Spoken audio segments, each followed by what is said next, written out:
You know that company you've always dreamed of? The one with an amazing culture, incredible results, a place people are genuinely excited to work at? What if I told you that building it doesn't start with some revolutionary idea or a massive investment?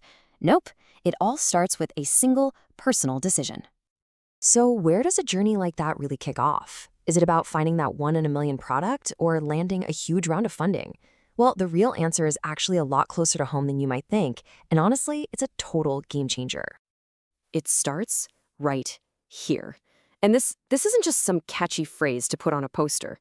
It's a call to action. It's telling us that the power to create something truly great doesn't come from the outside, but from an internal decision you make about the kind of manager you're going to be. Okay, so where do we begin on this path? Well, we start by clearing up two words we throw around all the time, often as if they mean the exact same thing: manager and leader. Getting the difference between these two is the first real step toward becoming great at both. Think of it like a ship on a grand voyage. The leader is the one pointing to a distant shore, inspiring the crew with a vision of a new world they can build. But the manager is the one making sure the ship is actually seaworthy, that the supplies are stocked, and that everyone knows their job to get there in one piece. You absolutely need both to make it. This breakdown really makes it crystal clear. On one side, you've got the manager, who's laser-focused on the how, the processes, the resources, the execution. And on the other side, you have the leader, who's all about the why, the vision, the culture, the motivation. The real magic, the secret sauce, happens when one person learns how to master both sides of this coin. So once you've really got that dual role down, you can start building. And trust me, every great company, every single one, is built on two non-negotiable pillars: its people and its strategy. I love this metaphor because it is just so true. Think about it. A great product with a broken team is like a stunning sports car with no engine. It looks fantastic, but it's not going anywhere. Investing in your people isn't just a nice perk. It's the core function of the whole operation. So how can you do a quick health check on your company's heart? You look for these 5 vital signs. Are people's roles crystal clear? Is communication actually open and honest? Do people genuinely trust each other? When you've got all 5 of these firing on all cylinders, you don't just have a team, you have a force to be reckoned with. So if your team is the heart, pumping all that power and energy through the organization, then your strategy, well, that's the map. It's the one thing that makes sure all that incredible energy is actually moving in the right direction. And let's be real for a second. Have you ever been on a team that just felt lost? It's so frustrating, right? That's what a team without a map feels like. A great manager doesn't just hand over the map. They act as the guide, helping the team navigate all the unexpected twists and turns along the way. All right, foundation's in place. Now we're getting into the skills that really separate the good managers from the truly exceptional ones. This is all about honing your craft through negotiation and influence. First things first, we've got to reframe how we think about negotiation. I mean, think about the last time you had to negotiate something. Did it feel like a battle, a zero-sum game where someone had to win and someone had to lose? The best managers see every single one of those moments as a chance to build a stronger, more trusting relationship.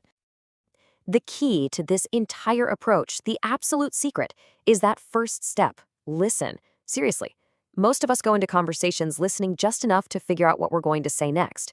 Great negotiators and great managers listen with the intent to actually understand. That tiny shift changes everything. And all of that leads us right here to this simple but incredibly powerful truth. Leadership is influence. It's that simple. And where does that influence come from? It comes from the trust you build in those relationships, one conversation, one negotiation at a time. So how do you actually build this influence? It's not about your job title or authority, it's all about your actions. Do you actually model the behavior you expect from others? Do you communicate with total clarity? Do you genuinely care about helping your team grow? That's what servant leadership really looks like in practice. Okay, so you've got the foundations down, you're working on your interpersonal skills. What's next? This is where we move into the realm of true mastery, the subtle but crucial art of adaptation. This is a question every single manager should ask themselves every morning. Why? Because the needs of your team and your company are constantly changing. The hat that worked perfectly for you yesterday might be exactly the wrong one for today's challenges. And these are the 3 main hats you'll find yourself wearing. Are you in a deep dive design review where the team needs your specific expertise? That's your technical hat. Are you mapping out the project plan for the next quarter? That's your operational hat. Are you in a meeting talking about where the company needs to be in 3 years? Yep, that's your strategic hat. And here's the real secret. The best managers aren't just one of these things. They are all three. The true skill is developing the awareness to know which role is needed in any given moment, and then being able to shift into it seamlessly. And that right there, that's what gets us so much closer to building that dream company. It's not about having some rigid playbook or always having the right answer. It's about being flexible, adaptable, and human enough to rise to whatever the moment demands. You know, we've talked about roles and skills and strategies, but none of it really matters without the final and most important piece of this entire puzzle: you. And here we are right back where we started. But now, this quote has a much deeper meaning, doesn't it? It's not just a nice idea anymore, it's a roadmap.